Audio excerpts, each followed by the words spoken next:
Hum.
Pô, só para te informar, Hum.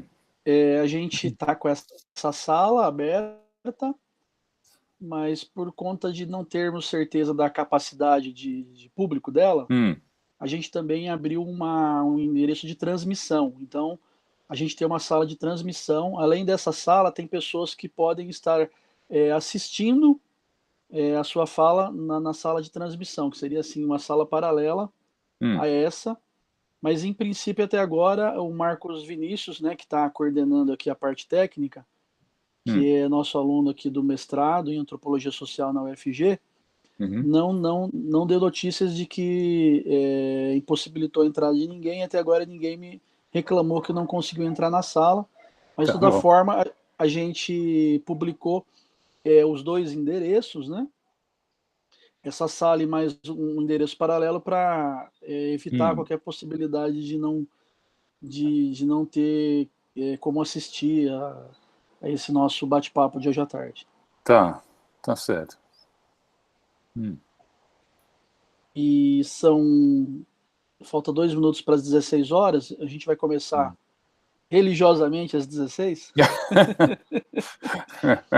E eu vou fazer rapidamente uma apresentação do NER e uma apresentação sua, apesar que assim, a sua apresentação já é dispensável, porque todo mundo já te conhece, mas formalmente apresentar aqui a nossa atividade, e em seguida eu já passo a palavra para você, enfim, e logo em seguida a gente faria aí um bate-papo, enfim, respondendo questões do pessoal que está participando. Até agora nós estamos aqui com 32 pessoas presentes nessa sala, e eu não sei contar quantos estão na sala de transmissão, mas daí no final a gente faz um balanço e te avisa, enfim, dos números, né, de pessoas que estão participando.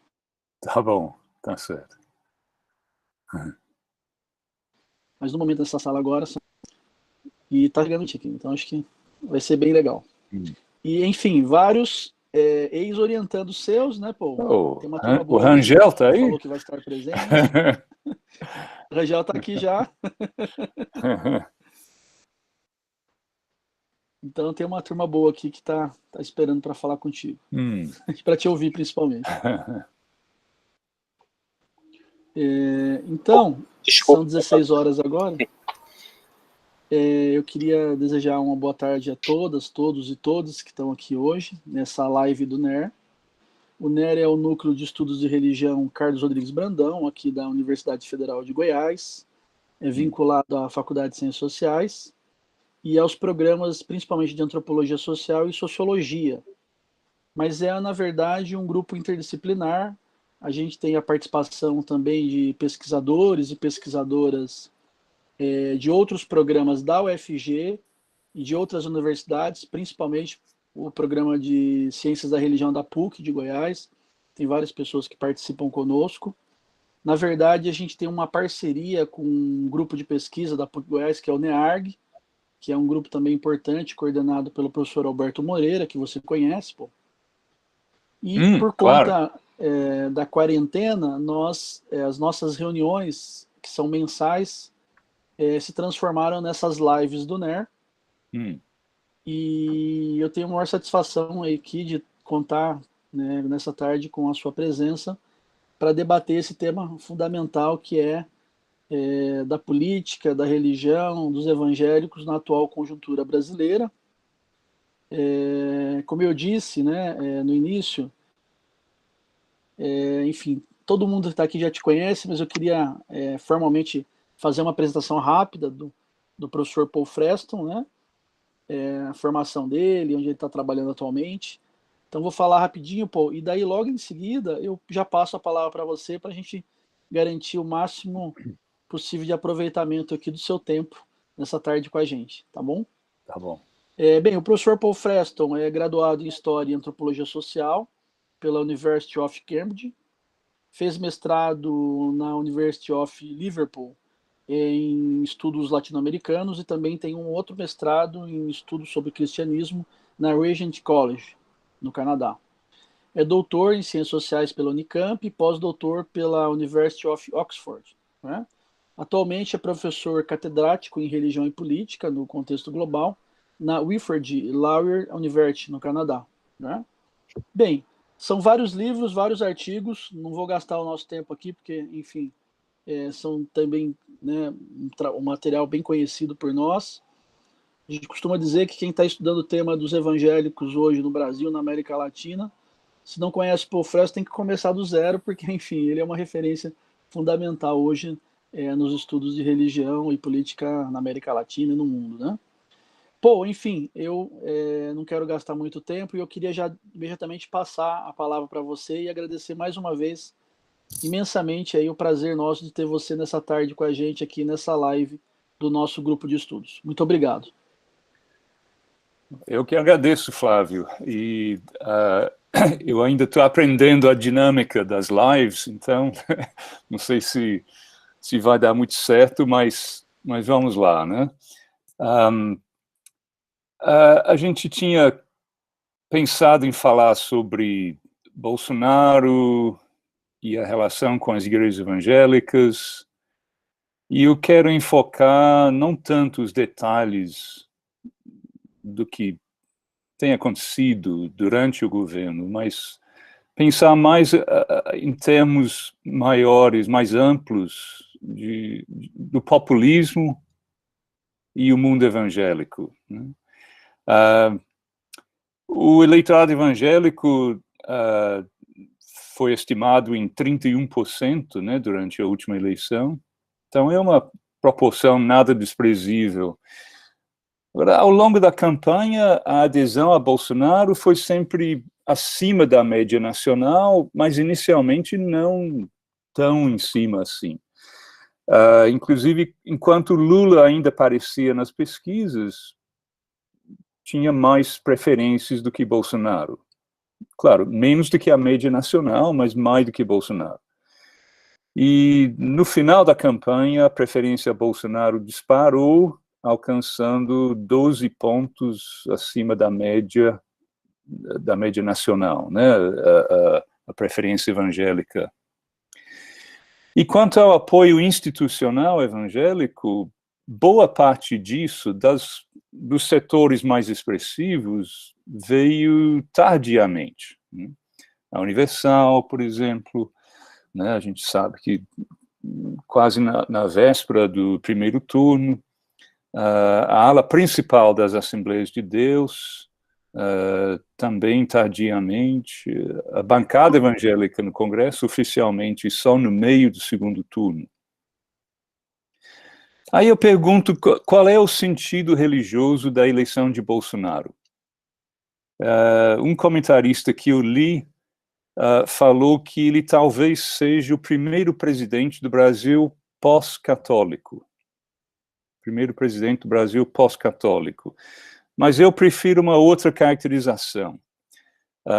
Bolsonaro não é pessoalmente evangélico, como eu tive que esclarecer repetidamente a jornalistas estrangeiros durante a campanha, né? Mas os vínculos familiares dele com o meio evangélico, a aproximação dele com alguns pregadores famosos, o batismo no Rio Jordão, né, fizeram dele um candidato híbrido ideal. Talvez e eis a minha caracterização alternativa, o primeiro presidente pan-cristão, reunindo as vantagens eleitorais da identidade evangélica sem as desvantagens. E claro que a eleição de Bolsonaro foi um movimento muito amplo, ao qual boa parte dos líderes evangélicos aderiu tardiamente e sem a centralidade que eles mesmos se atribuem. Eles sempre se propagam como muito mais importantes do que realmente são.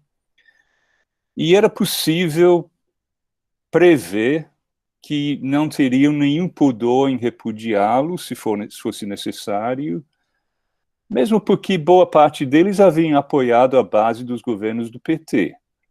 E se a identificação ideológica era fraca, no caso dos governos do PT, não devemos presumir necessariamente que seja forte agora. Inclusive, essa, para mim, é uma das diferenças com relação ao apoio evangélico branco a Donald Trump nos Estados Unidos. E eu friso apoio evangélico branco porque os evangélicos não brancos votam de forma totalmente diferente nos Estados Unidos, né? Muitas vezes a gente lê que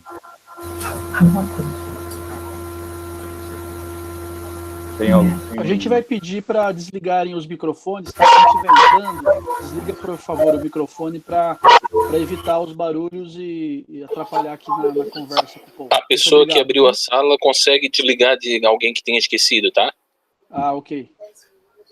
Caso alguém esqueça de ligar, quem abriu consegue desligar o microfone. Vamos seguir aqui então, Paul. Desculpa aí, Paul. Bem. Então, às vezes a gente lê, né, que os evangélicos americanos votam assim ou assado, mas estão se referindo somente aos evangélicos brancos.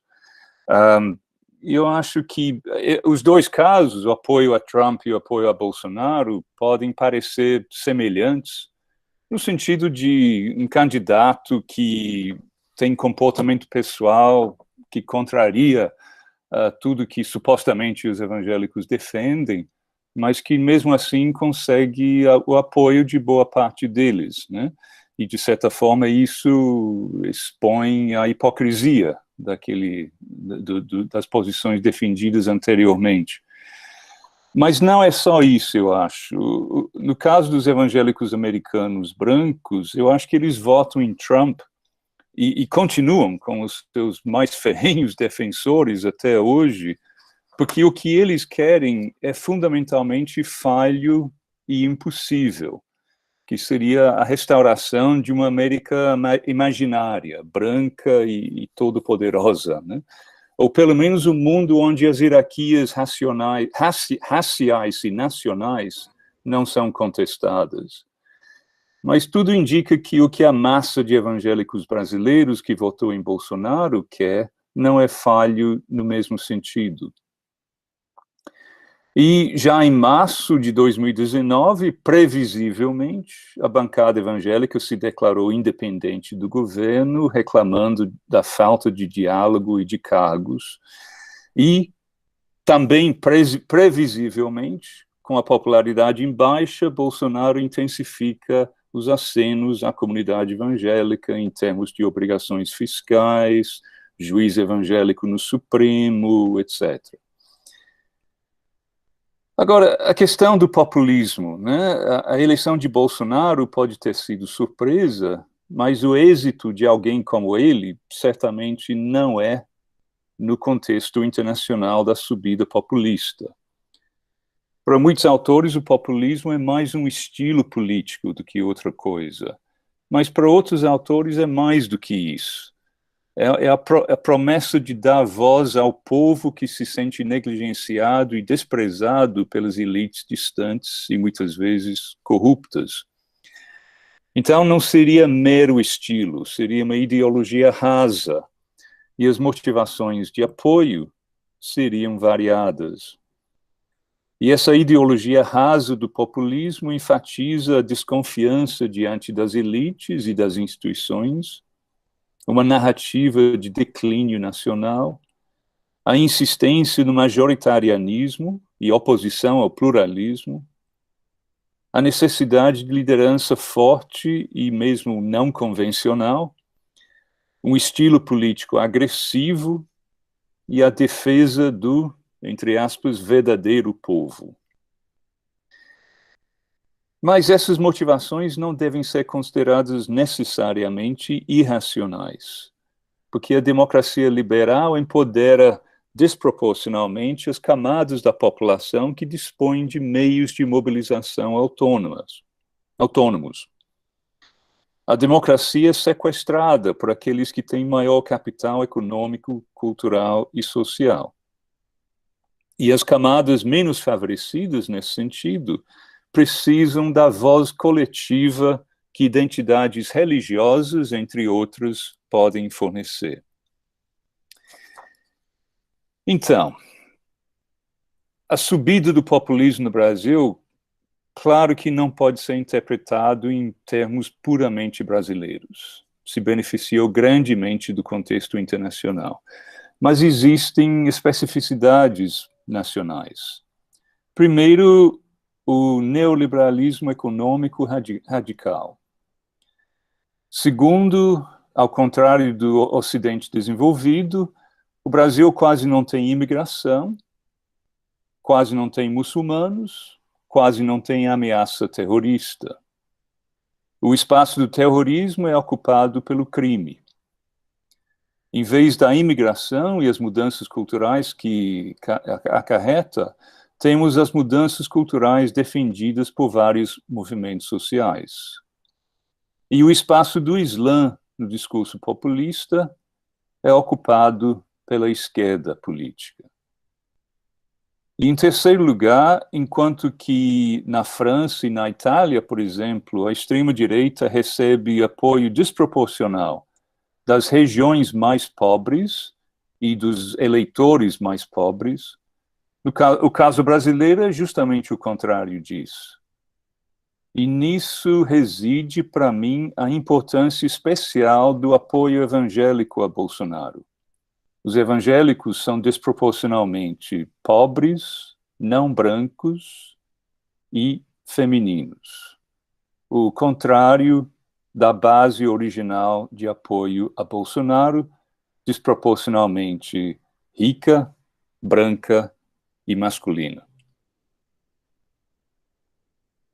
No campo político, o pentecostalismo, que compõe 2/3 de todos os evangélicos, é único, globalmente, me parece, pelo seu corporativismo eleitoral bem-sucedido.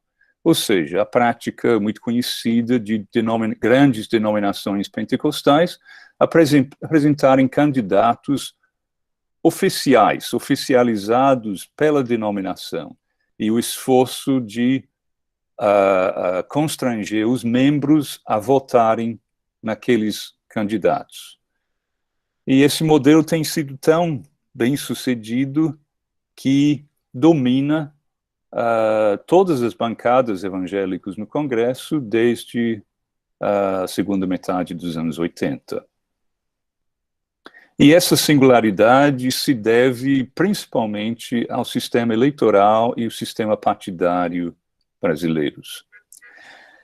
E aí, nesse contexto, podemos falar de um populismo evangélico brasileiro? Eu acho que, em primeiro lugar, temos que enfatizar que existe uma ambivalência evangélica com relação ao populismo. Ou melhor dizendo, duas ambivalências. Uma mais global, que se relaciona com características centrais da religião evangélica em si, e outra mais brasileira. E tudo isso significa que, a meu ver, o evangelicalismo, o cristianismo evangélico brasileiro, não pode abraçar o populismo impunemente. Primeiro, a relação global. Globalmente, o uso populista da religião e, sobretudo, do cristianismo tem mais a ver com cultura e identidade do que com fé e valores. Mas a tradição evangélica nasceu justamente como uma recusa a entender a religião dessa forma, através do distanciamento da verdadeira religião, de apropriação individual, de internalização por meio da conversão, das externalidades da cultura e da identidade nacional.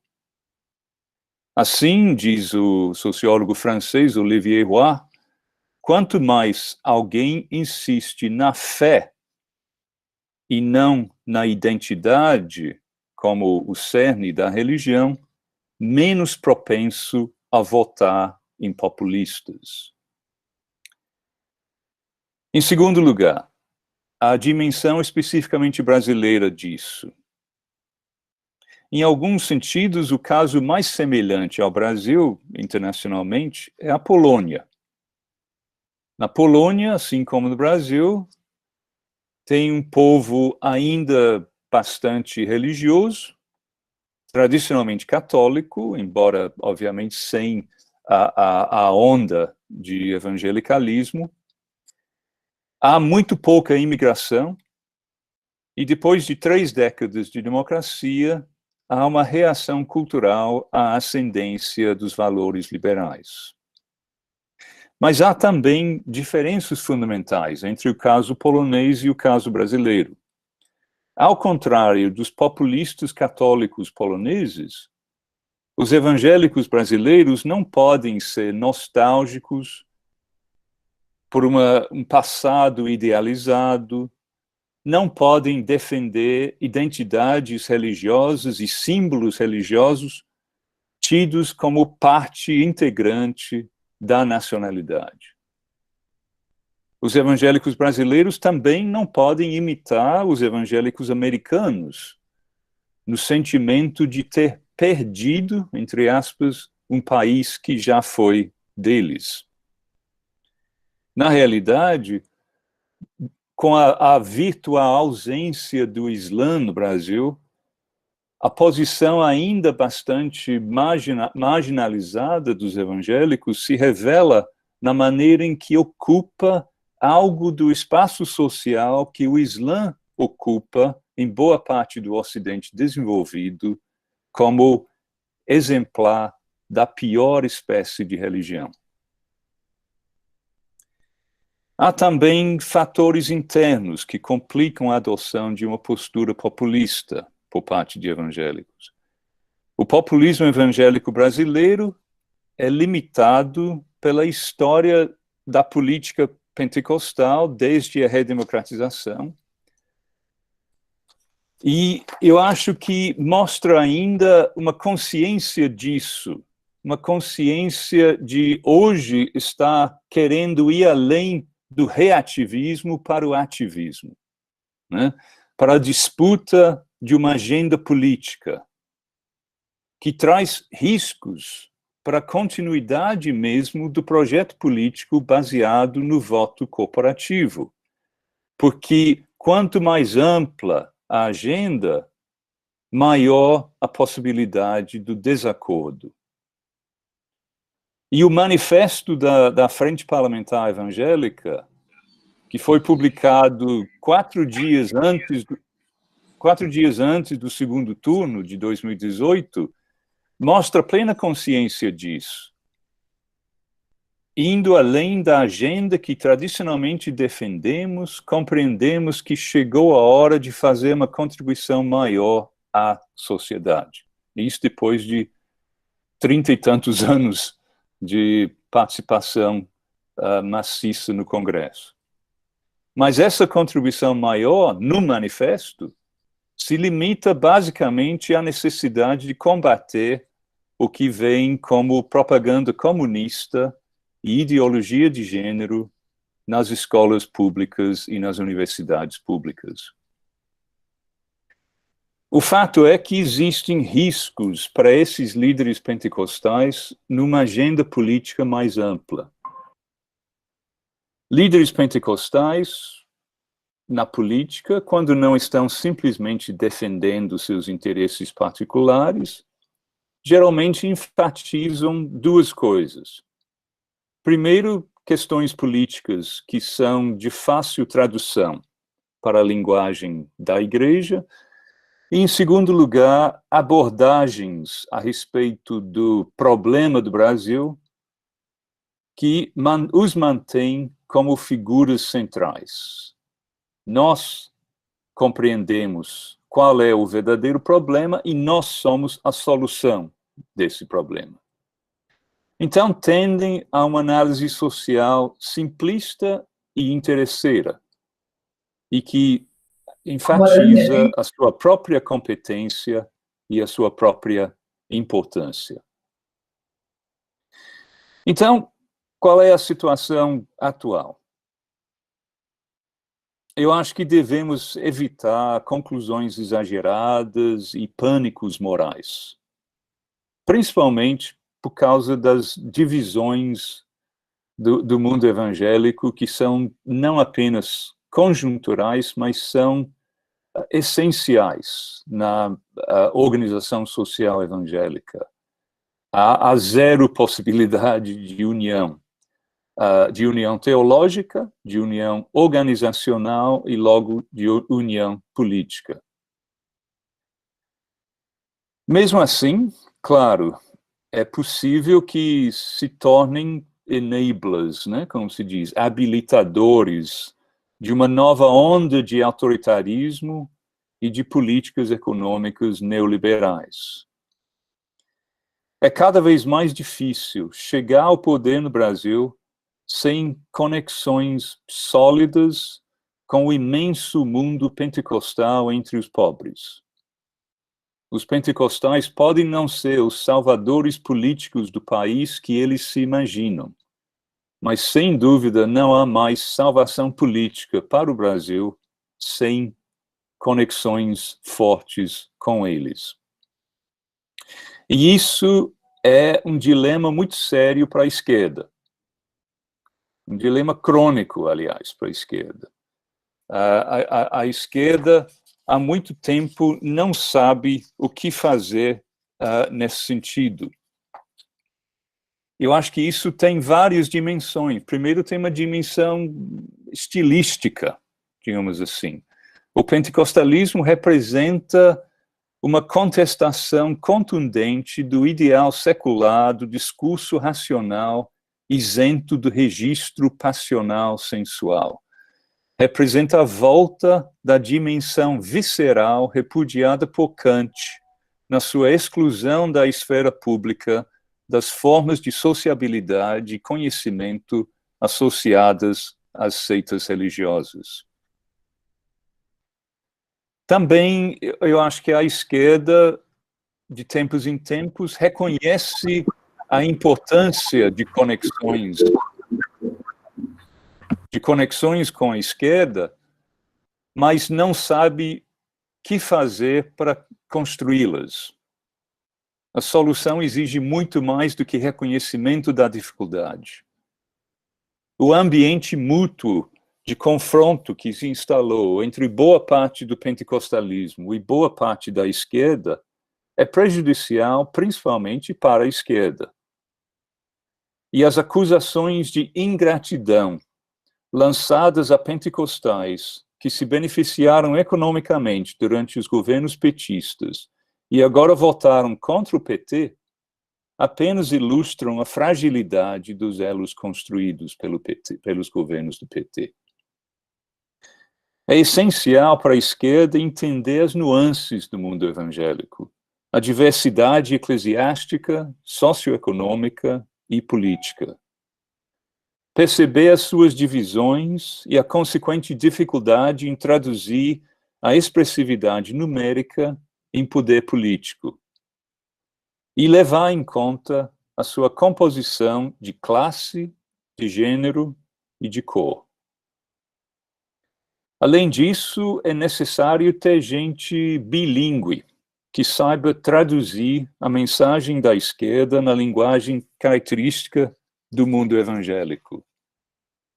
Mas me parece que o caso da Marina Silva é ilustrativo da dificuldade nesse sentido. Seria de esperar que uma figura como Marina, quando era senadora e depois ministra pelo PT, fosse vista como oportunidade ímpar para a esquerda ganhar espaço no meio social distante da sua base usual. Mas tudo indica que o pentecostalismo dela sempre foi visto com desconfiança. Em vez dela ser vista como pioneira e como tradutora qualificada, era considerada meramente exótica, ou até agredida de forma preconceituosa com base na sua religião.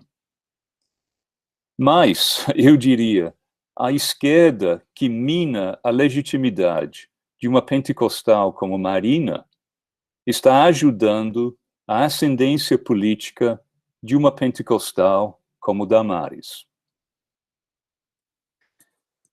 Em conclusão, o populismo evangélico brasileiro é uma construção histórica e não uma inevitabilidade histórica.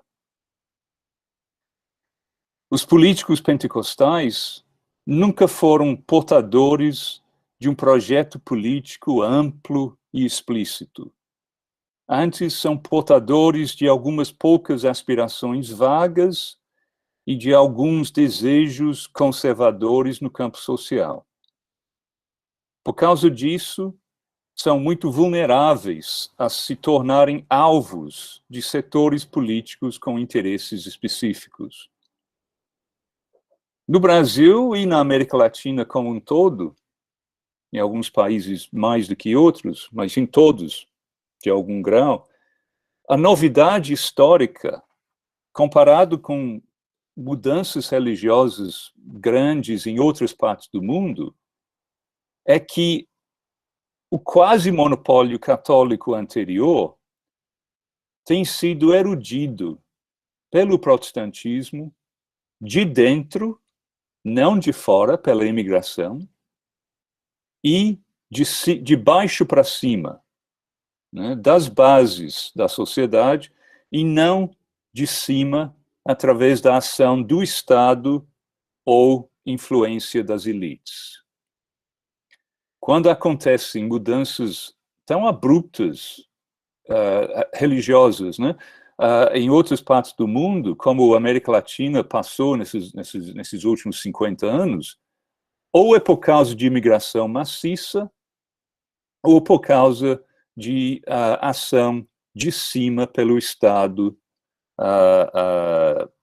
obrigando alguma mudança na religião.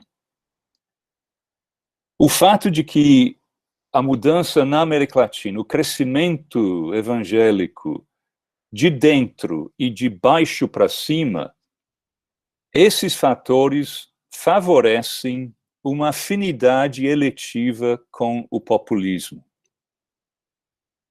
Também favorece a corrente teológica pentecostal conhecida como a guerra espiritual, que reivindica possuir insights especiais nos problemas do país e os meios de solucioná-los.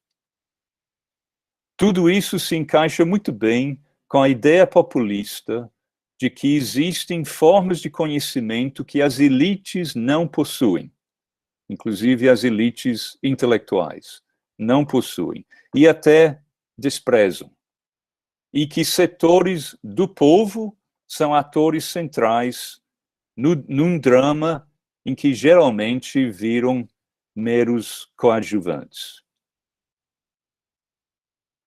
Por outro lado, o populismo representa vários perigos para os evangélicos brasileiros. Por exemplo, a valorização populista do cristianismo como cultura e identidade mais do que como fé e valores, o que seria uma volta à forma de religião contra a qual o evangelicalismo historicamente se insurgiu. Em segundo lugar, a condição evangélica brasileira de minoria, ainda minoria, embora minoria grande, de crescimento numérico recente, e ainda preponderantemente no nível social mais inferior, com as fraquezas educacionais e institucionais resultantes disso. Em terceiro lugar, os riscos para o modelo político pentecostal baseado no voto corporatista, de ampliar a sua agenda política. Em quarto lugar, a relutância de todas as lideranças populistas em sofrer limitações sobre a sua liberdade de ação de ideólogos de qualquer tipo, inclusive ideólogos religiosos. Em quinto lugar, a vulnerabilidade do cristianismo primitivista à manipulação política. Esse é um ponto que não vou desenvolver aqui. Se alguém quiser, podemos falar mais disso depois. E, por último, a força excepcional da política, no caso de uma comunidade religiosa fragmentada, sem instituições representativas, em determinar a sua face pública e em causar uma imagem negativa na opinião pública por causa disso. Tudo isso me leva à conclusão de que a virada populista, em que os evangélicos se associaram com o governo Bolsonaro de forma muito mais próxima do que estiveram associados com qualquer governo anterior, pode constituir um passo maior que as pernas, um tiro que vai sair pela culatra e prejudicar as suas perspectivas políticas futuras. Me parece que um espaço prático foi aberto, foi alcançado na política, mas ainda não um espaço estável e amplamente aceito na identidade nacional, nas narrativas da brasilidade. Ainda há um relacionamento atravessado, meio contraditório, o qual o populismo meramente acentua mais do que supera. Então, com essas conclusões, eu vou parar e a gente pode abrir para perguntas.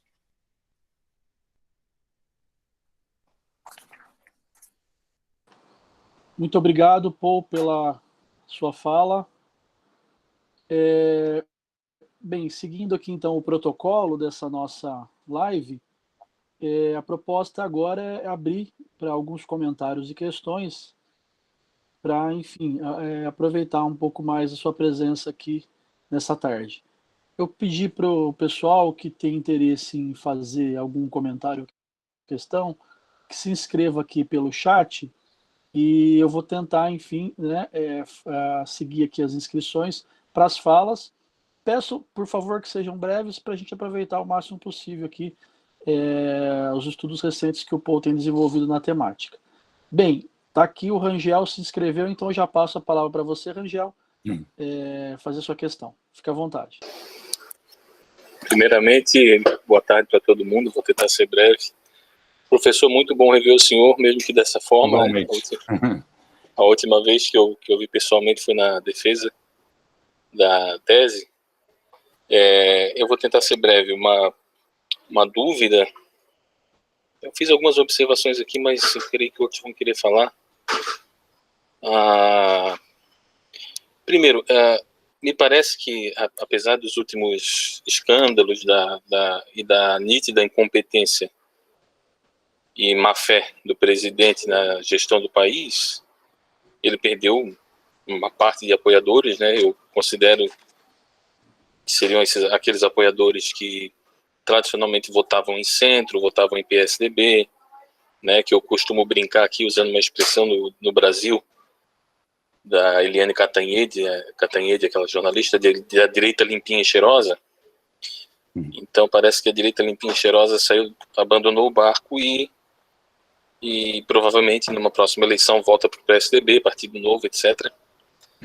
Mas ainda resta uma base de apoiadores. Então essa é a minha primeira pergunta, se o senhor tem informação, né? Eu nesses anos acabei me afastando um pouco da pesquisa aí, e se essa base de apoiadores é evangélica, majoritariamente. Essa é a minha questão. E outra... Obrigado, Rangel. Só mais uma observação rápida, né? Fique à vontade, fique à vontade. Eu atualmente resolvi, de uns anos para cá, participar mais ativamente da política, faço parte de um partido de esquerda e realmente o diálogo da esquerda com o mundo pentecostal, principalmente, é nulo ou negativo, né? Não, é uma falta lamentável de leitura de mundo, de diálogo, e é simplesmente é excludente, né? Uma postura excludente, de absoluta rejeição e aceitação, que vai custar caro por muitos anos, tá? Mas é isso, essa segunda é uma observação, uma leitura que eu faço, né? E a primeira é a pergunta. Essa base que restou, quem são? Ok. Paul, eu queria te pedir para fazer um bloco de questões, você topa? Claro. Pode ser? Tudo bem.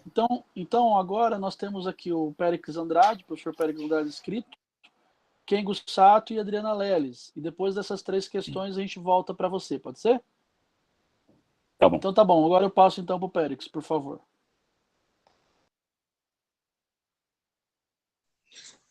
Boa tarde, professor Paul. Boa tarde. Prazer, pela primeira vez, ter contato com o senhor. Eu sou aqui da Federal do Sergipe, colega de Flávio em algumas pesquisas. E nós estamos agora fazendo uma pesquisa sobre toda essa polêmica envolvendo a reunião dos evangélicos, dos católicos com Bolsonaro para o apoio das TVs católicas, e nas leituras que nós fizemos, a partir da ideia de um catolicismo público, a gente observou muita aproximação de segmentos católicos com relação a esses segmentos evangélicos. E talvez a gente possa entender, embora o senhor tenha tratado a questão dos evangélicos, mas entender como uma onda conservadora quebrada, onde, de certa forma, o discurso de Bolsonaro foi gradativamente incorporando elementos de uma tendência conservadora que se verifica também na América Latina. Tem várias pesquisas mostrando que candidatos similares a de Bolsonaro, candidaturas ocorreram também recentemente na América Latina. Então, eu sei que o senhor tem tratado a questão dos evangélicos, mas alguns segmentos católicos estão disputando agora uma presença pública nessa esfera, de que forma esses grupos estariam próximos ou distantes do Bolsonaro, e que os aproximam, de certa forma, também desse populismo incorporado pelos evangélicos. Um prazer conhecê-lo, pessoalmente, ou pelo menos virtualmente. Bem, eu passo agora, então, para Kengo Sato e, em seguida, para Adriana Leles. Boa tarde, professor. Meu nome é Kengo Sato, eu sou de São Paulo, sou cientista social e também pastor da Igreja Holiness. Eu gostaria de fazer uma pergunta acerca da evolução do pragmatismo desse bloco evangélico. Assim como você colocou, o apoio dos evangélicos foi meio tardio nas eleições.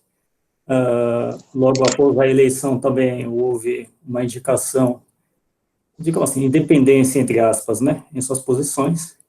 Isso poderia ser algum indicativo de pragmatismo, de tentar ter o controle das ações. Mas, por outro lado, nesse momento de isolamento que vai se acentuando no governo federal, há uma impressão de que a insistência desse bloco apoiá-lo é também uma oportunidade de poder estender um pouco a sua influência. Então, a minha pergunta se encerra com a questão de que eles têm potencial de se tornar um novo centrão, desenvolver um pragmatismo que consegue surfar pelas ondas que virão? Essa é a minha pergunta. Muito obrigado. Adriana, por favor. Oi, Paul. Boa tarde a todos. Obrigada.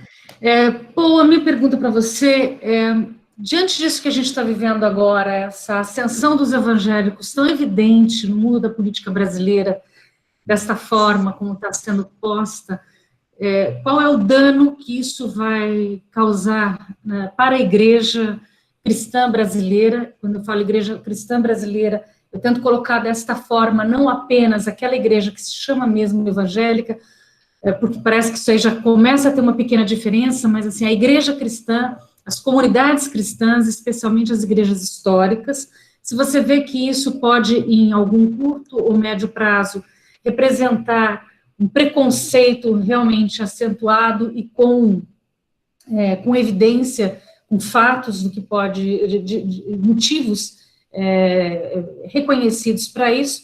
E a outra coisa é uma pergunta que me ocorre por conta de algo que eu ouvi rapidamente hoje pela manhã, de alguns comentaristas falando que aí o fim do mundo está meio que anunciado para os próximos dias, e eles diziam, então, dessa vez está todo mundo achando bom que o fim do mundo chegue logo, porque a gente tem a esperança de que, quem sabe, começa alguma coisa nova. Aí vieram várias coisas à minha mente, mas o que me vem nessa hora é assim, é que eu trago isso por uma outra frase que ontem eu li do Paulo Guedes, em que ele falou, as coisas vão melhorar porque tão ruins como estão, elas não podem ficar e nem piorar. Então, se a gente, de alguma forma, está colaborando aí para uma linguagem já escatológica, nesse momento de uma crise que se alastra e que parece, né, que já vai postergar por mais um período de meses ou até de alguns poucos anos. Obrigada. Obrigado pelas questões. Pô, antes de passar para você, eu vou fazer uma quinta questão que foi colocada aqui no chat pelo Josué Cândido da Silva. Ele te pergunta o seguinte, a aliança entre pentecostais católicos e evangélicos resiste para além do governo Bolsonaro? Então fica mais uma questão aí para você nesse bloco e eu te passo a palavra para as respostas. Tá. Bom, muita coisa aí.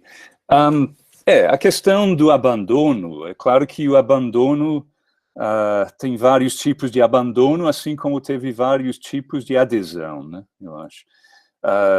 Um abandono seria o pragmatismo decepcionado, digamos assim, né? Não conseguimos aquilo que esperávamos e logo vamos abandonar o barco. Outro, digamos, é o abandono digamos assim, do rato, né? Que abandona o barco que afunda. Ninguém quer ser o último a sair.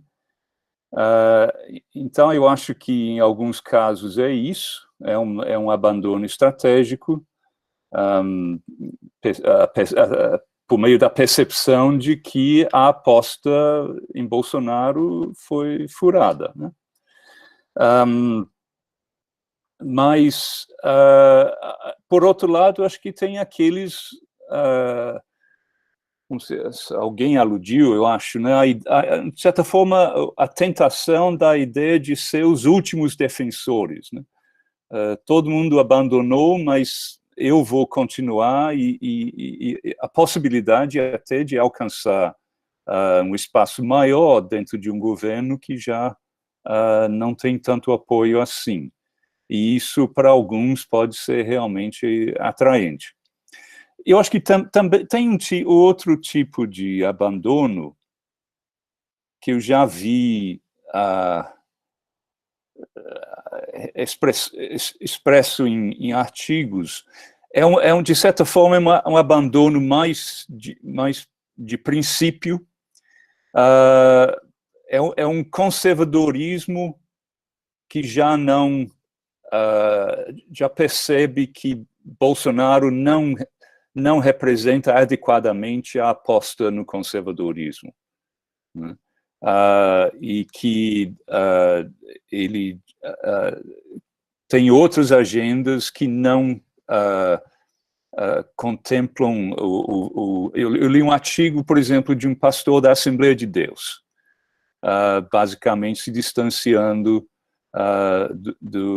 digamos, de uma outra agenda que ele caracterizava como mais dos neopentecostais, que seria baseado mais na teologia da prosperidade e do domínio.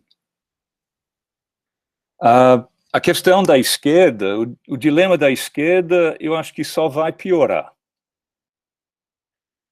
É um dilema que existia, eu diria, era possível detectar já a partir da primeira tentativa de Lula à presidência, em 89. Né? Com um investimento um pouco maior no mundo evangélico, ele talvez tivesse, né, ganho em 89. Mas eu acho que nesses 30 anos não se avançou muito. Né? A impressão que eu tenho é que as mesmas questões reaparecem, né, como se fossem descobertas novas, né, de tempos em tempos. A percepção renovada de que, puxa vida, não dá mais para ignorar o eleitorado evangélico e não temos muitas entradas nesse meio. E eu acho que, claro, o dilema é acentuado, como você insinuou, por uma certa ojeriza, realmente, né? Uma má vontade. Né? Quer dizer, se vai para a conversa com os evangélicos tapando o nariz, né? Achando que eles não vão perceber que você está tapando o nariz. E aí não vai dar certo mesmo.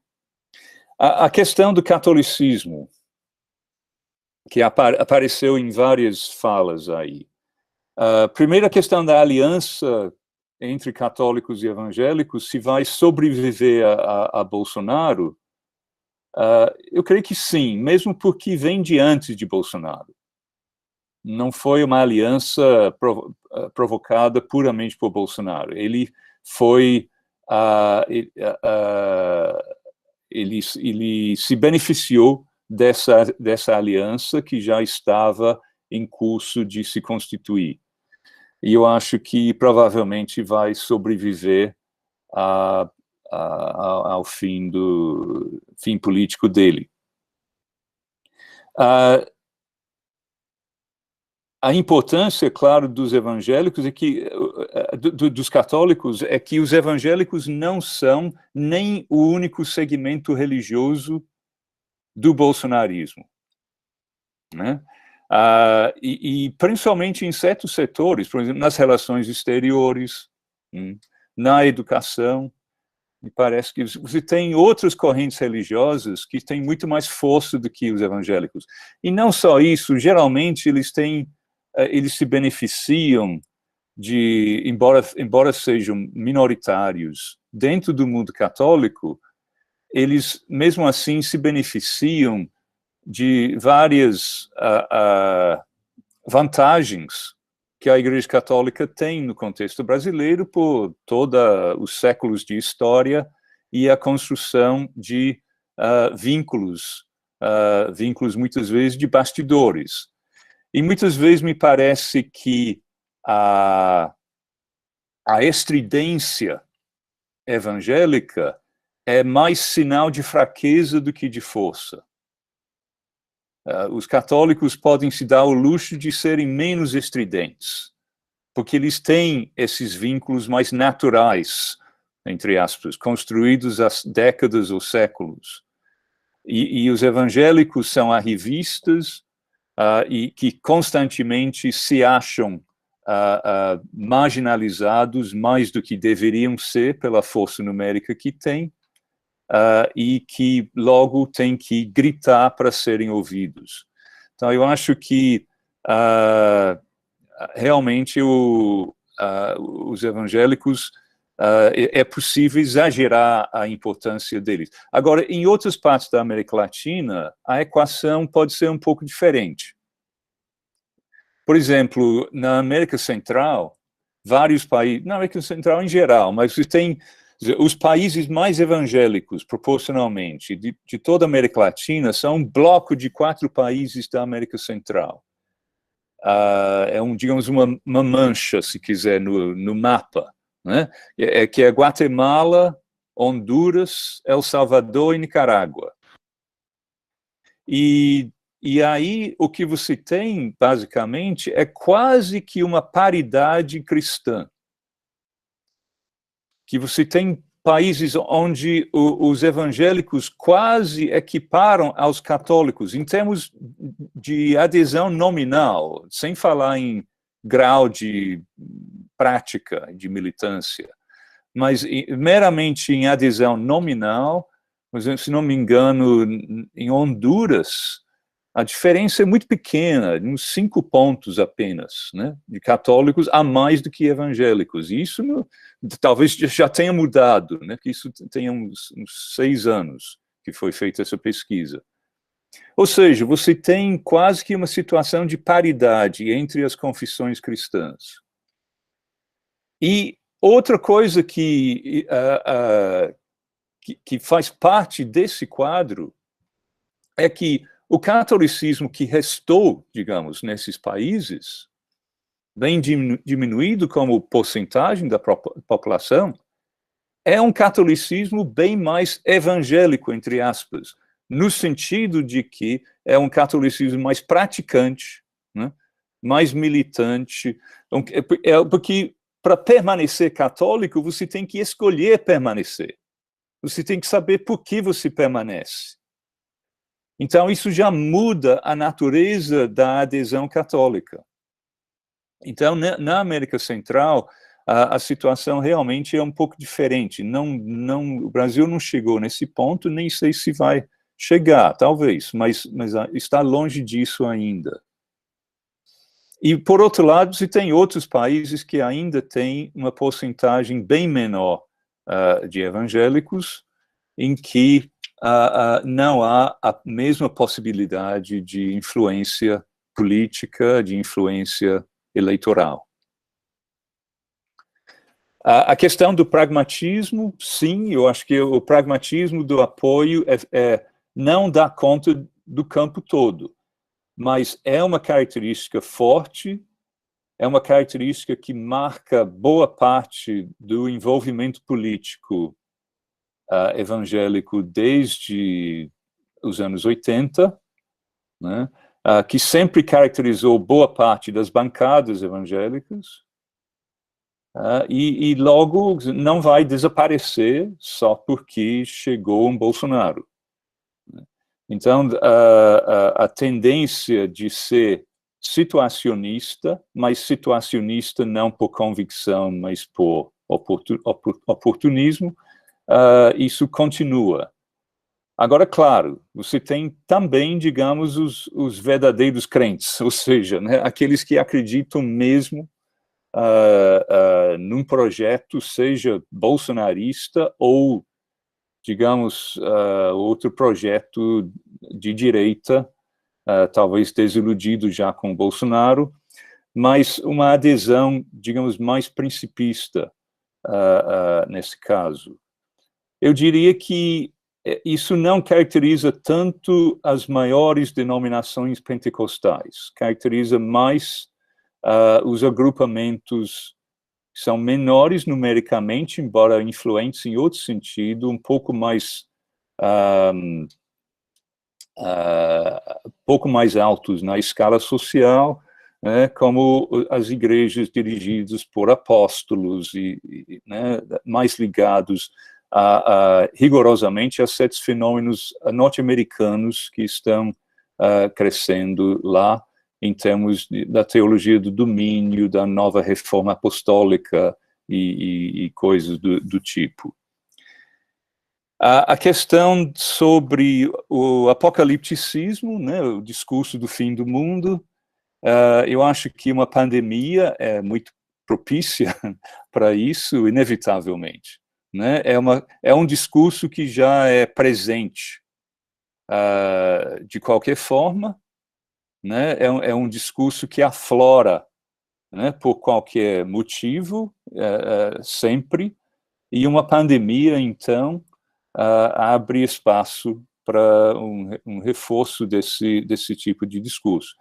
Claro que hoje em dia, digamos, o apocalipticismo religioso tem que concorrer com o apocalipticismo secular.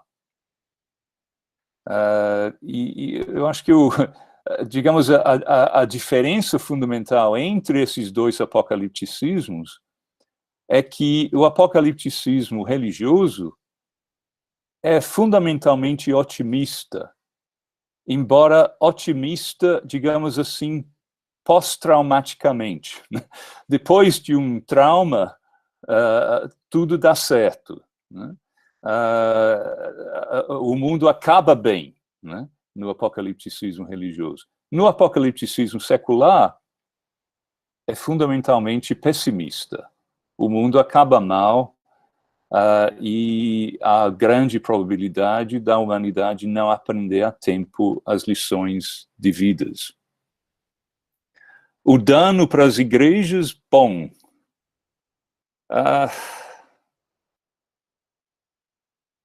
eu acho que, em boa parte, existe no Brasil uma imagem homogeneizada dos evangélicos, que afeta a todos, né, que têm esse rótulo, que podem se encaixar nesse rótulo, mesmo sendo minorias dentro desse campo.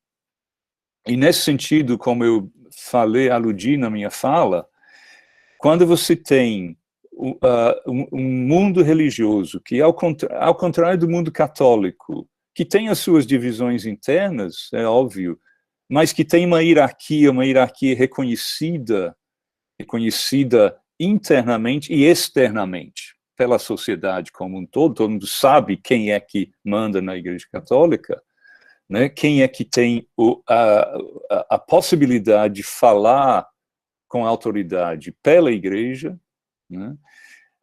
No mundo evangélico não existe nada disso. O que existe são tentativas de superar essa fragmentação, né, com projetos de unidade. Esses projetos são sempre fadados ao fracasso e muitas vezes são contestados por outros projetos. Você tem uma multiplicidade de projetos de unidade. E também, muitas vezes, esses projetos de unidade florescem, sobretudo, em épocas eleitorais. Ou seja, são motivados fundamentalmente pela política eleitoral. E isso significa o quê? Significa que a política, o que digamos, os evangélicos como um todo fazem na política, a percepção que a sociedade tem da atuação política deles, tem um poder muito forte de definir a imagem social dessa comunidade religiosa. Porque é mais difícil contestar. Porque não existe uma entidade que possa dizer, não, fulano não fala em nosso nome. Ou, cicrano, mesmo sendo deputado, não fala por todos os evangélicos, né? Não existem documentos, encíclicas, né? Doutrina social, nada disso, que possa ser citado para, né, dizer, não, o que a gente defende é isso. E com isso, a capacidade da política para determinar a imagem pública do campo todo é muito forte.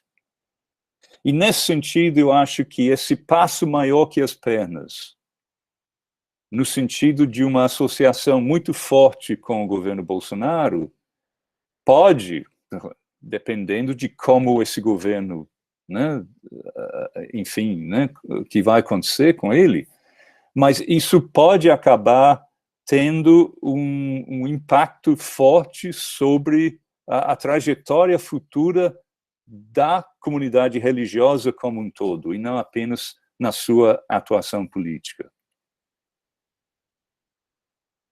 Obrigado, Paul.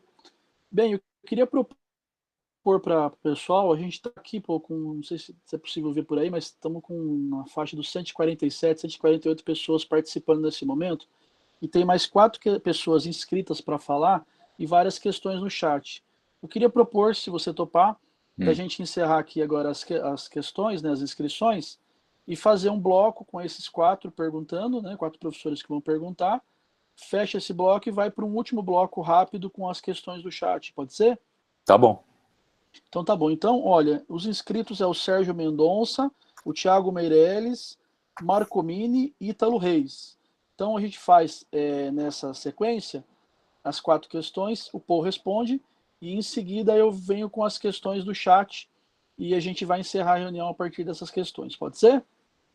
Então eu vou passar agora a palavra para o Sérgio Mendonça e em seguida Thiago Meirelles.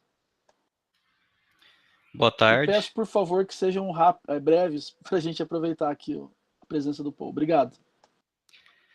Boa tarde a todos e a todas. Agradeço ao professor pela apresentação. Muito bom o debate aqui.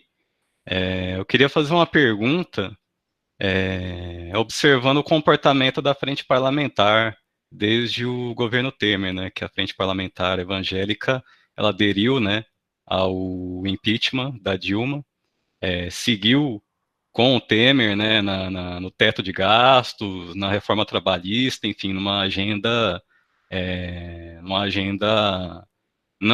que não é socialmente aceitável, né? E a frente parlamentar evangélica, como você disse na apresentação, né, se alinhou com o Bolsonaro, não apenas na agenda dos costumes, mas também, de certa forma, na agenda econômica também, né? Eles meio que apoiam Paulo Guedes e tudo mais. Então, eu tenho uma impressão, né, eu queria saber a sua opinião, se você diria que o público religioso, o público pentecostal, ele é mais progressista do que seus representantes no Congresso em temas econômicos e sociais, e se for esse o caso, né, poderia ocorrer um eventual conflito entre a base e os representantes, porque os representantes eles têm votado nessas medidas antitrabalhistas, teto de gasto, diminuição do gasto social, enfim, eu não sei se isso pode redundar em um conflito posteriormente. Obrigado. Obrigado, Thiago, por favor. Olá, então, pessoal, boa tarde a todos. Eu queria perguntar ao Paul, ele fez uma referência aos evangélicos enquanto representantes de um certo tipo de experiência que se recusa àquela racionalidade absoluta, houve até referência a uma racionalidade kantiana, né?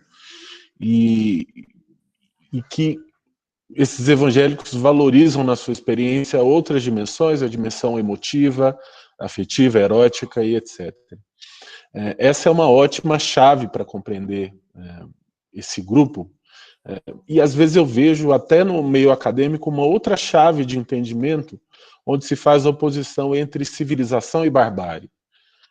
E aí esses grupos seriam classificados como grupos que têm algum tipo de rejeição a um projeto de civilização, a garantias de direitos humanos, direitos LGBT e etc.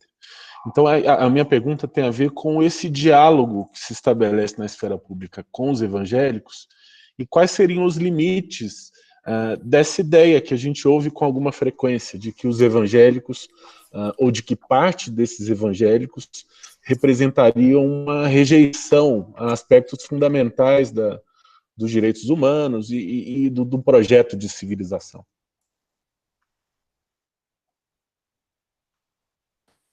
Marcomini, por favor. Olá, boa tarde, professor. É uma honra ouvi-lo. Já ouvi muito sobre o seu nome na UFSCar. Sou doutorando do professor André, ok? E vem com um questionamento aí. O senhor falou de muitas relações aí. A minha pergunta é, existe, então, uma instrumentalização mútua entre a religião e a política? E no meu mestrado eu fiquei muito com muita pulga atrás da orelha, não consigo sair com muitas perguntas. Será que existe, então, uma possibilidade de autonomia na política? Ou, como o senhor disse, dessa questão aí, os próximos governos deveriam estar, pelo menos, visualizando essa questão do pentecostalismo. Então, não há possibilidade, será, de uma autonomia da política? Obrigado, Ítalo Reis. E em seguida eu passo para o Paul. Olá, Paul, tudo bem? Eu sou geógrafo, pesquiso geografia da religião e também sou pastor na Igreja Presbiteriana de Natal. E eu estou tentando trabalhar sobre essa questão da influência das igrejas históricas na política. Eu queria que você comentasse, existe uma influência das igrejas históricas brasileiras na política? Se existe, como é que isso funciona? Obrigado. Paul, é contigo. Não tinha mais um? Não. Tá bom. Ok. A frente evangélica, né? Frente Parlamentar Evangélica. Eu acho o seguinte, a aposta no neoliberalismo é um risco, porque as parcas informações quantitativas que temos sobre as atitudes, digamos, dos pentecostais de base, né? Assim, os pentecostais, os eleitores pentecostais comuns, digamos assim, é de que não há tanto apoio assim para posturas neoliberais. E, além do que, a gente pode imaginar, e sobretudo no momento desse de pandemia, que realmente os interesses, né, desse segmento não seriam atendidos por políticas neoliberais fortes. Então, eu acho que realmente pode haver, e há pesquisas, tem uma pesquisa muito, muito interessante do Pew, de 2006, sobre pentecostais em vários países do sul global, contrastando com os Estados Unidos, ou contrastando muitas vezes com os Estados Unidos, pentecostais, e com as populações gerais daqueles países, né? E essa pesquisa não sugere que haja nos meios pentecostais esse tipo de apoio ideológico a propostas neoliberais. Também as pesquisas muito menores que têm sido feitas, por exemplo, nas marchas para Jesus, né, que não são tão representativas assim, mas também detectam, às vezes, um fosso, né, entre as posições das bancadas no Congresso e as posições dos participantes evangélicos dessas marchas. A questão da racionalidade, quer dizer, claro, não é uma recusa da racionalidade em si, mas eu acho que é a questão daquilo que se traz para o debate político, né? E a ideia de um projeto civilizatório e os direitos humanos, novamente, essa pesquisa do Pew de 2006 não sugere tanta discrepância assim em termos de apoio às noções mais comuns de direitos humanos, né?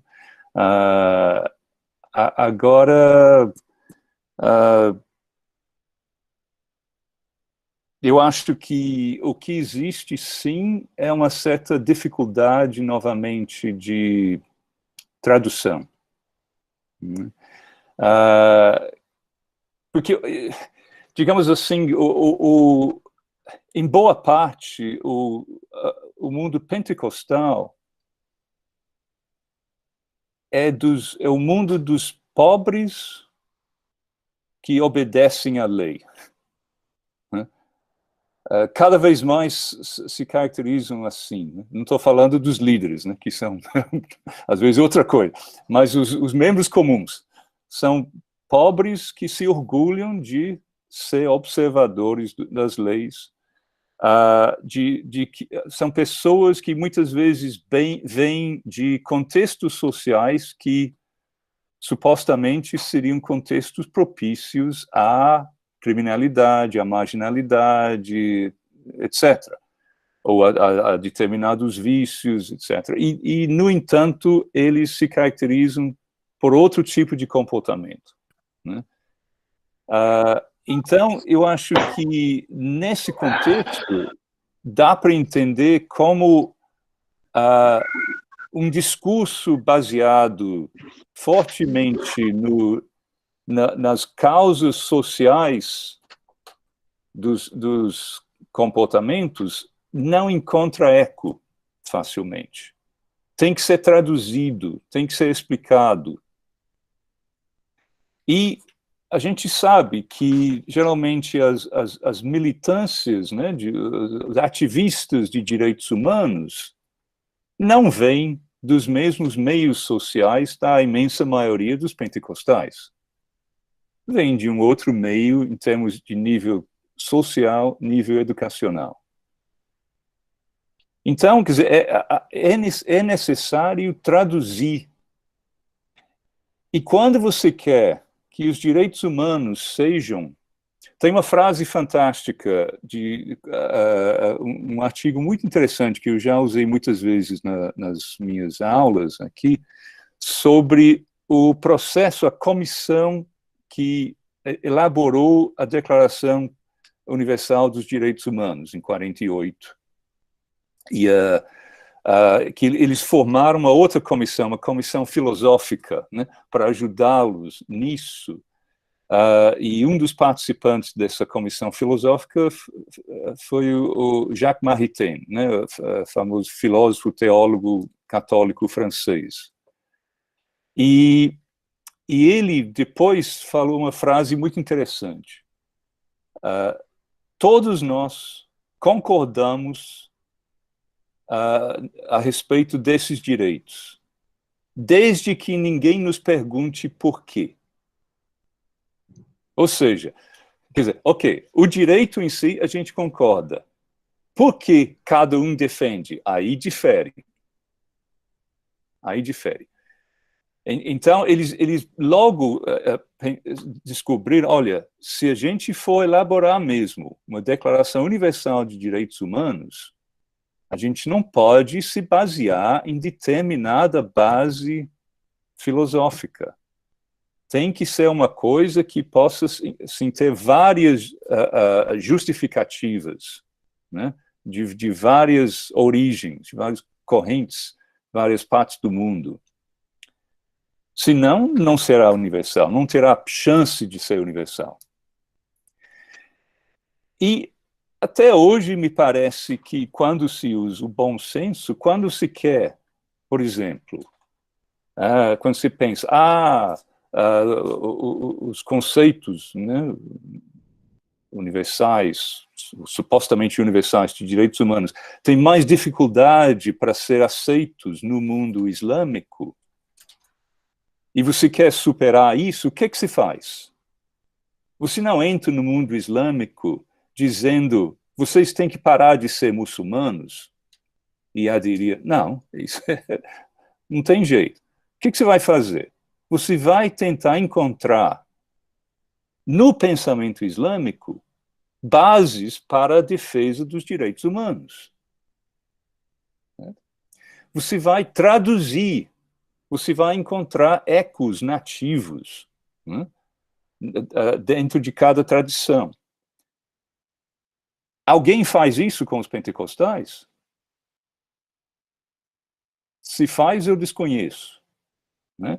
Então, quer dizer, não adianta você ir e se apresentar com a presunção de que, bom, né, você, pentecostal, para aderir aos direitos humanos, você tem que basicamente largar seu pentecostalismo. Então, eu acho que isso é um problema fundamental que não se trabalhou para superar. Eu não digo que seja fácil, não é da noite para o dia. Vai ter reveses, né? Vai ser um trabalho de cão, eu sei.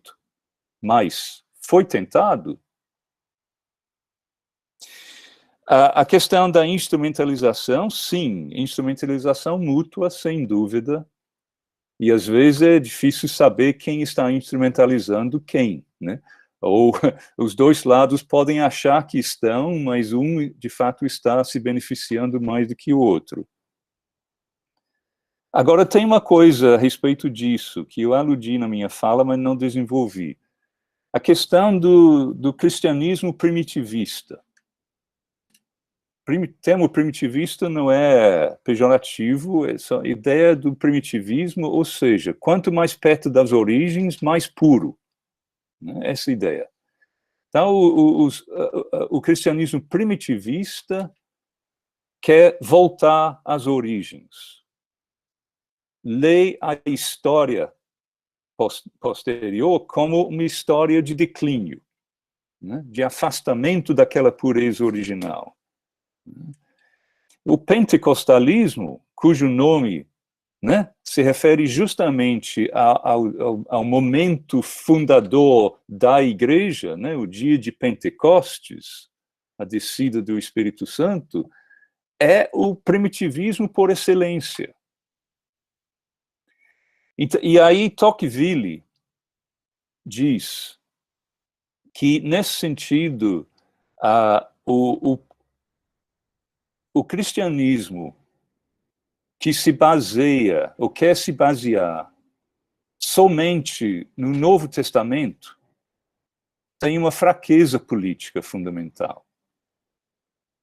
Porque os escritos do Novo Testamento, as escrituras cristãs, datam da época em que a igreja era pequena e, em boa parte, perseguida, não tinha nenhuma possibilidade de intervenção política.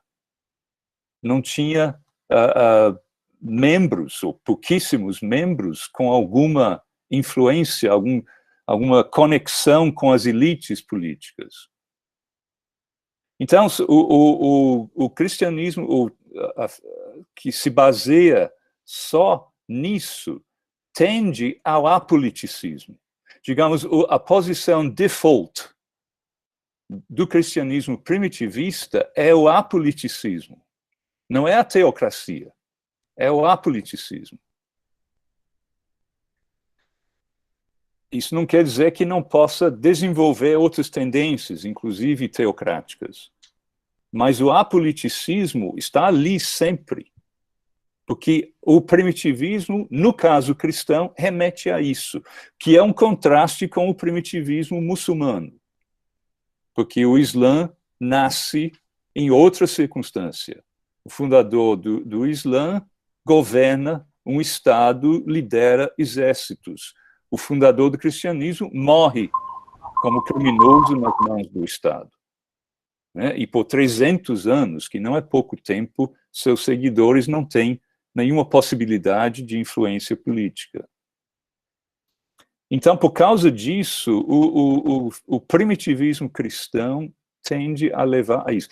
E isso, essa deficiência, digamos, na área da cidadania moral, né?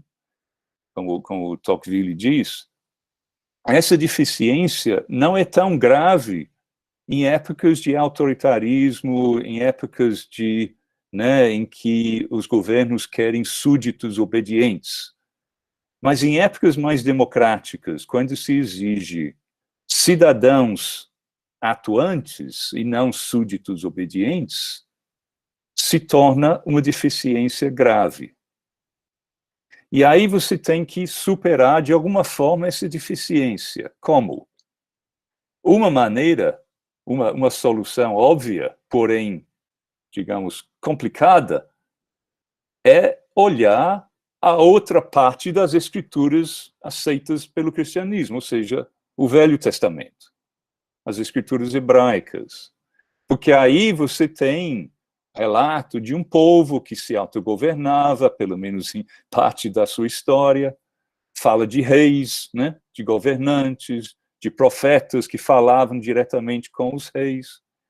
É outra coisa. Então, você tem mais elementos de aplicação mais imediata, né, para as lides políticas. Agora, o problema aí, claro, está numa transposição, sem mais nem menos, da situação de Israel no Antigo Testamento para situações de países de maioria cristã na atualidade.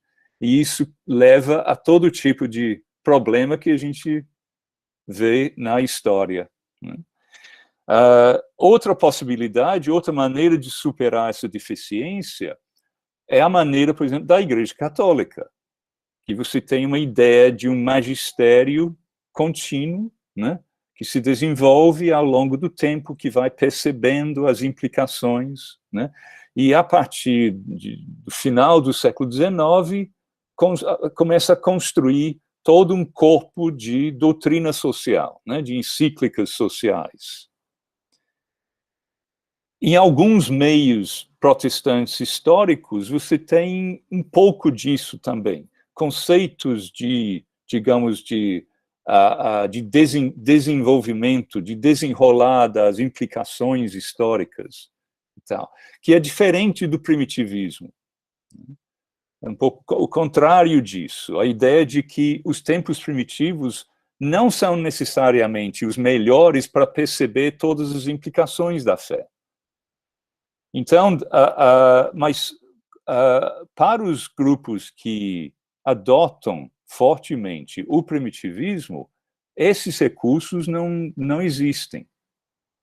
E aí ficam extremamente suscetíveis a vários tipos de instrumentalização. São extremamente vulneráveis, extremamente indefesos diante das tentativas, né, por raposas políticas ou por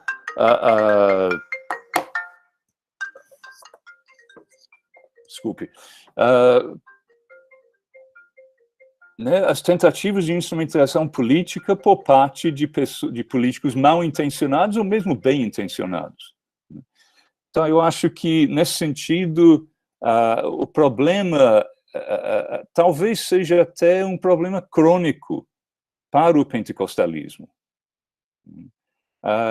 Eu acho que existe até eu iria até um pouco mais longe do que Tocqueville, no sentido de é interessante isso, de uma leitura sociológica do desenvolvimento da doutrina trinitária da teologia cristã, né? A ideia de Deus como o Pai, Filho e Espírito Santo.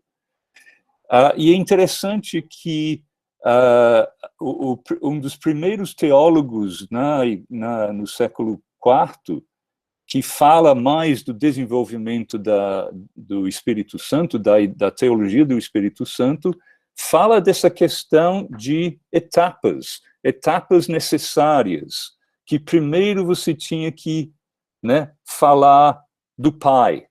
O Pai é lei, é ordem e tal. Depois o Filho, que é a encarnação, cultura, envolvimento na história. E depois o Espírito Santo. E nessa, ele diz que, basicamente, quando você transgride essa sequência, ou quando você isola o Espírito Santo das outras duas pessoas da Trindade, dá problema. Dá problema na área, digamos, da encarnação, do envolvimento, a compreensão, a capacidade de compreender os meios políticos, e dá problema na área da ética. E, de certa forma, a gente pode dizer que o pentecostalismo, sobretudo o pentecostalismo no contexto brasileiro e latino-americano em geral, eu diria, e bem possivelmente em outros lugares também, sofre dessa deficiência crônica. Eu não digo que seja impossível de superar, mas a superação, de certa forma, seria o abandono do pentecostalismo como ramo separado do cristianismo, separado de outros ramos. E a volta à ideia do pentecostalismo como avivamento mais generalizado do contexto cristão maior. que, aliás, era a ideia original, me parece, né, do pentecostalismo. Então, nesse sentido, talvez essa instrumentalização seja um problema crônico, que não vai ser nada fácil, e é uma coisa que acaba afetando as igrejas evangélicas não pentecostais no contexto brasileiro, por elas serem minoritárias no contexto, e por, de certa forma, terem que ceder a capacidade pentecostal de determinar a imagem pública dos evangélicos lato sensu. Ok, Paul, obrigado. Então agora a gente vai para o bloco final, para já ir encerrando aqui a nossa live, porque já passou um pouquinho do tempo que eu havia combinado contigo, né? Certo. Então tem algumas questõezinhas aqui no... Não, eu que me desculpo, porque assim, eu combinei que ser 1 hora de live já deu 1h30, mas aqui o povo não está indo embora, o povo está aqui e quer te ouvir, então... Eu vou fechar agora com as últimas questões e passo para você para a gente encerrar, tá bom? Tá. São algumas questões, então vamos lá. A Michele Posmoser, ela está te perguntando o seguinte: se aquele manifesto à nação de 2008, feito pela Frente Parlamentar Evangélica, não seria uma iniciativa de...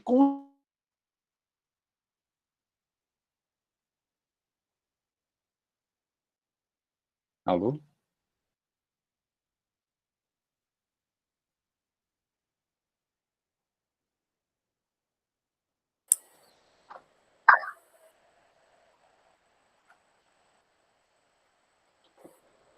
Ouvindo? Não. Voltou agora. Tá ok. Então, agora mais 2 questões. A Viviane Costa está perguntando: eu queria saber um pouco mais sobre esse tema da fé, né? Quanto mais se considera a fé em vez da cultura e da identidade, menos propenso o evangélico fica ao populismo. Então, ela quer saber um pouco mais sobre esse comentário que você havia feito na sua fala, né? E complementarmente a isso, o Marcos Reis está perguntando: é possível, Paul, falar num pós-cristianismo em função dessas diferenças, adesão a espécie de cultura religiosa em lugar de uma confissão de fé na prática evangélica brasileira? E para fechar, a última questão, Guidalt Silva pergunta: as correntes conservadoras constroem discursos desde as escrituras, ainda que mal interpretadas, conquistando maior adesão dos ouvintes. A pergunta é: não seria essa a estratégia mais adequada para a esquerda? Não seriam as escrituras uma forma de inspiração para novos valores considerados progressistas? Então são essas as questões, e eu já passo para você responder e fazer suas considerações finais. Você falou manifesto de 2008? 2018, perdão. O Manifesto da Frente Parlamentar Evangélica de 2018. Sim. Que apresenta questões para além dos temas morais que são comumente tratados pela frente, né? Eles vão pensar o tema fiscal. Então, a pergunta da Michele é nessa questão. Fala um pouco assim, digamos, da administração pública, né? Mas, para além disso, basicamente é educação, né? O tema da educação, a necessidade de basicamente impedir que seu filho vire bucho de canhão comunista nas universidades e sua filha seja erotizada na escola. Basicamente é isso. Agora, para além disso, muito pouco. Então, eu acho que, embora eles digam que nós temos consciência de estarmos indo além da nosso alcance costumeiro, é um passo muito tímido além. E eu acho que isso não é por acaso, né? Que o passo, eu não sei como foi o processo interno de elaboração desse manifesto, mas imagino que quanto mais o manifesto se alongasse em detalhes, maior a divergência, né? Então, nesse sentido, e maior a dificuldade, como eu falei, de você manter o projeto corporativista dos meios pentecostais, que depende justamente de você não ter um projeto extremamente elaborado de agenda política para além da defesa dos interesses corporativos. A questão do Olivier Roy, né, que fala da França, ele diz que, primeiro, os evangélicos franceses votam muito pouco no Front National, né, Le Pen, na França, né? Então, a adesão ao populismo é muito pequena lá, e ele atribui isso a essa questão, de que a tendência do populismo, das correntes populistas na Europa, é basicamente de usar a religião como, no seu sentido cultural e tradicional, né? E não no sentido de fonte de valores que devem ser implementados na política. E não no sentido da fé, que a fé individualiza, né? A fé introduz a questão do engajamento individual, na transformação do indivíduo. Então, nesse sentido, toda a história do surgimento do movimento evangélico dentro do protestantismo, no século XVIII, né, na Europa em diante, vai contra isso. Né? Quer dizer, o casamento com o populismo que utiliza a religião dessa forma tem que ser um casamento meio difícil, né? Meio desengonçado. A questão do pós-cristianismo, não sei se eu entendi bem. Em que sentido isso seria expressão de um pós-cristianismo? Eu queria Eu posso, você quer que eu formulo novamente? Foi o Marcos Reis que perguntou. Ele pergunta, é possível falar num pós-cristianismo em função dessas diferenças? Que diferenças?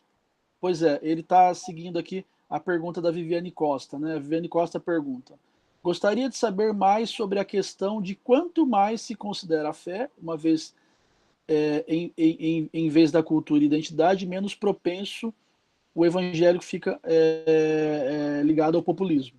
E o Marcos Reis segue, né? É possível falar no pós-cristianismo em função dessas diferenças? Adesão a uma espécie de cultura religiosa em lugar de uma confissão de fé na prática evangélica brasileira? Bom, é uma pós-cristandade, sim, né? Pós-cristianismo, não sei se seria o caso. É claro que você tem o aumento no Brasil, como na maioria dos países latino-americanos, digamos, de uma terceira força religiosa, que são os sem religião, né? Então, nesse sentido, quer dizer, você não tem o crescimento expressivo de um terceiro tipo de religião, né? É o grupo dos sem religião, autodenominado sem religião, que representa a terceira força, ou no Uruguai a segunda força, na realidade. Mas ainda é relativamente pequeno comparado com Europa Ocidental, sobretudo, e Estados Unidos também, onde também vem crescendo. A questão da construção do discurso, eu acho que sim, o problema é que tem um incidente fascinante. O livro do... Oh, meu Deus, como é o nome dele? Que era do PV, que escreveu um livro sobre a campanha da Marina de 2010. Kirsis. É o Kirsis, é? Ok. Euclides. Então, ele diz assim, que ele acompanhou Marina numa igreja, durante a campanha. Né? Aí ela foi saudada do púlpito e convidada a subir para o púlpito e falar. Né? E ele esperava que ela fizesse uma pregação política, né, dentro da igreja. Mas não. Ela fez uma pregação bíblica, baseada nas escrituras. Só que ele foi percebendo todos os princípios do PV estão ali, nessa pregação. Ela está defendendo todos os princípios do PV em termos das escrituras. E ele se maravilhou com isso. Nossa, mas que coisa, é fantástico fazer isso, etc. O problema é que isso não é feito, eu acho, via de regra. Né? Que seria um tipo de argumento ad hominem, né? No sentido verdadeiro do termo, em que você começa com a perspectiva, a visão de mundo da pessoa com quem você está falando. Né? Você pega pela mão e você tenta levar adiante.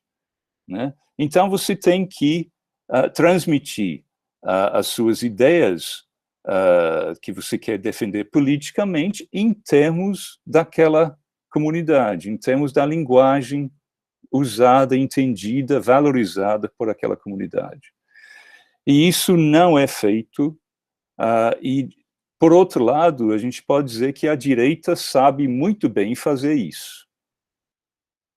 E tem menos pudor em fazer, né, que é o lado, digamos, mais negativo disso, mas, pelo menos, sabe fazer, se preocupa em aprender, né? É mais bem assessorada, provavelmente, em como fazer isso. E eu acho que o abandono desse campo, né, é fatal, porque se você tem uma comunidade que não para de crescer, tudo indica que o próximo censo vai dar muito mais do que o censo de 2010. Então, nesse sentido, pensando meramente em termos de sobrevivência política, você teria que aprender a fazer isso. Se você acha que é impossível, porque existe uma incompatibilidade de fundo entre né, o discurso do mundo pentecostal, do mundo evangélico, das escrituras, que são as escrituras comuns das igrejas cristãs, e as propostas políticas da esquerda, que esses são dois mundos que não se encontram de forma alguma, então é melhor dizer isso, né? Senão, eu acho que vai ser cada vez mais difícil a esquerda conseguir alguma coisa em termos eleitorais. Ok. Bem, a gente vai ter que encerrar, né, a nossa live. Eu quero mais uma vez, em nome do Núcleo de Estudos de Religião, Carlos Rodrigues Brandão, agradecer a você, Paul, pela disponibilidade de estar debatendo o tema com a gente hoje.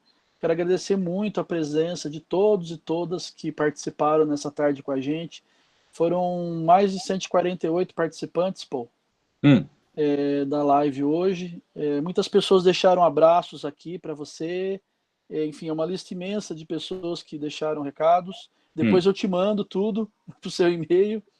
Então, enfim, acho que agradecer mais uma vez a presença de todos vocês. Nós vamos ter uma nova live na quarta-feira de julho. É sempre as terceiras quartas-feiras, na verdade, né? Na terceira quarta-feira de julho. Então, na próxima live, a gente vai estar anunciando aí mais adiante. Mas quero agradecer demais, relembrar que essa live com o Paul, ela está gravada e ela vai estar disponível no nosso canal do YouTube, o canal do NER da UFG, da Universidade Federal de Goiás, lá no YouTube. Então, quem quiser, enfim, encaminhar o link para quem não pôde assistir ao vivo, está disponível. Quem quiser assistir novamente, está disponível. Então, assim, muito obrigado a todos vocês pela presença, obrigado, Paul, e a gente se encontra aí numa próxima oportunidade.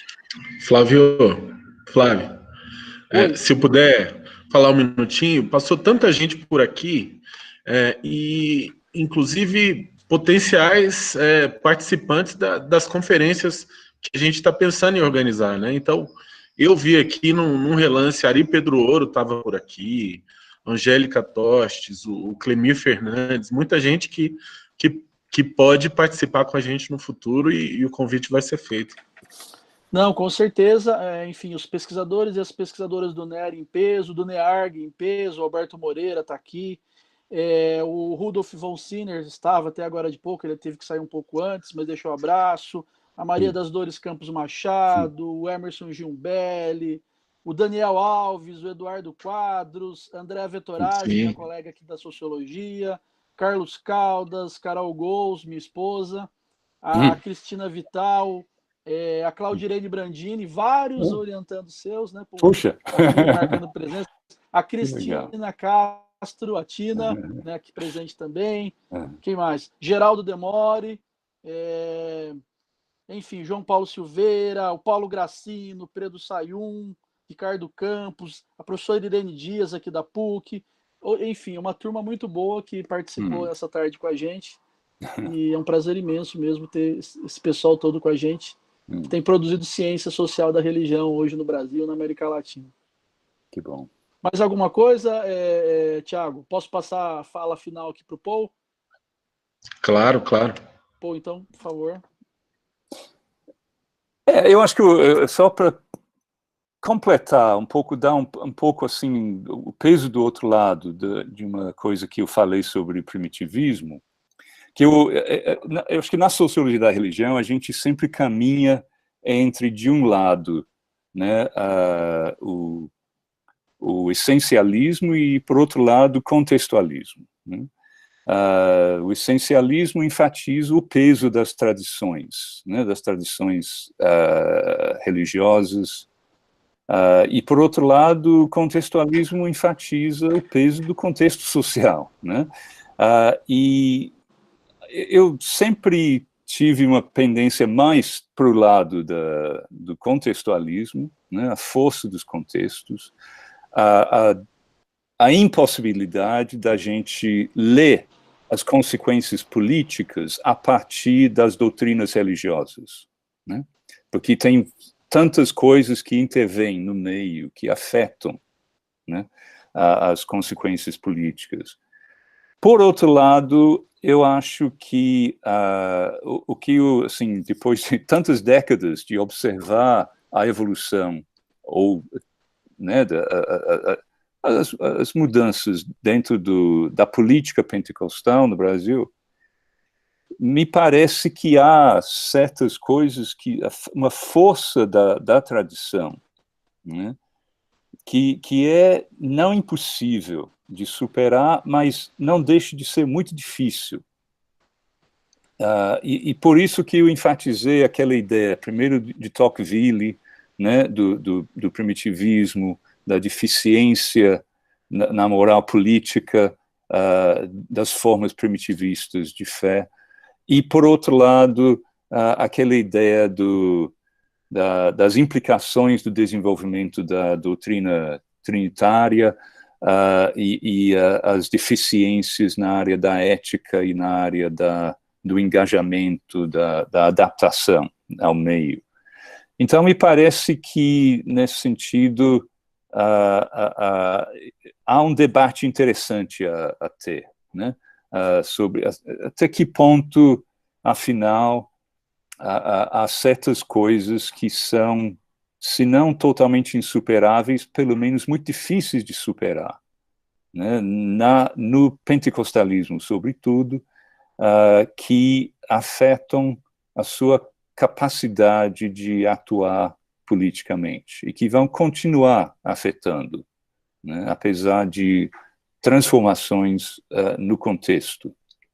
Então, só isso, só para, assim, digamos, colocar o debate que eu acho que tem que continuar e tem que, né, estar longe de ser resolvido. Eu queria agradecer muito, principalmente você, Flávio, pelo convite e a todos que assistiram. Obrigado, Paul. Então, gente, boa tarde para vocês. Tudo de bom e até a nossa próxima live do NER. Um abraço e boa tarde a todos e todas. Tchau. Tchau, obrigado.